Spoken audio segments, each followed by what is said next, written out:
ஹல்லேலூயா. இந்த நாளுக்கான கர்த்தருடைய வார்த்தை, நீங்கள் எதிர்பார்த்திருக்கும் முடிவை உங்களுக்கு கொடுப்பேன். எரேமியா 29:11. ஆமென்.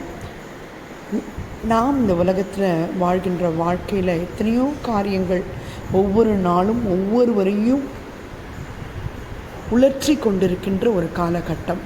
இந்த வேளையில் கவலையே இல்லாமல் நான் நினைத்திருக்கின்ற காரியங்கள் எல்லாமே நடந்துடுச்சு அப்படின்னு யாருமே என்ன பண்ண முடியாது, சொல்ல முடியாது. இன்றைக்கி உங்களை பார்த்து கர்த்தர் சொல்கின்றார், நீங்கள் எதிர்பார்த்திருக்கும் முடிவை உங்களுக்கு கொடுப்பேன். அது எந்த காரியத்தில் நீங்கள் நினைத்திருக்கின்ற அந்த முடிவை கர்த்தர் பெற்றுக்கொள்ள, அது சுகமாக இருக்கலாம், இல்லை வேலையின் காரியங்களாக இருக்கலாம், பிஸ்னஸ் காரியமாக இருக்கலாம், மினிஸ்ட்ரியுடைய காரியங்களாக இருக்கலாம், பிள்ளைகளை குறித்த காரியங்களாக இருக்கலாம், வீட்டின் காரியங்களாக இருக்கலாம். எவைகளாக இருந்தாலும் நீங்கள் ஒரு வீடு வாங்க அல்லது வாடகைக்கு நான் மாற வேண்டும் என்று நினைத்து கொண்டிருக்கலாம். இன்றைக்கி கடவுள் சொல்கிறாரு, நீங்கள் எதிர்பார்த்திருக்கும் முடிவை உங்களுக்கு கொடுப்பேன்.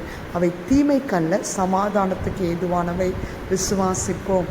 கர்த்தர் உங்களை நன்மையான ஈவுகளை உங்களுக்கு கொடுத்து உங்கள் நினைவாய் இருக்கின்ற தேவன் இதை உங்களுக்கு இன்று சொல்லி உங்களை ஆசீர்வதித்து நீங்கள் எதிர்பார்த்திருக்கின்ற முடிவை நீங்கள் பெற்றுக்கொள்ள கர்த்தர் கிருபை செய்வாராக. ஆமென். God bless you. Have a blessed day.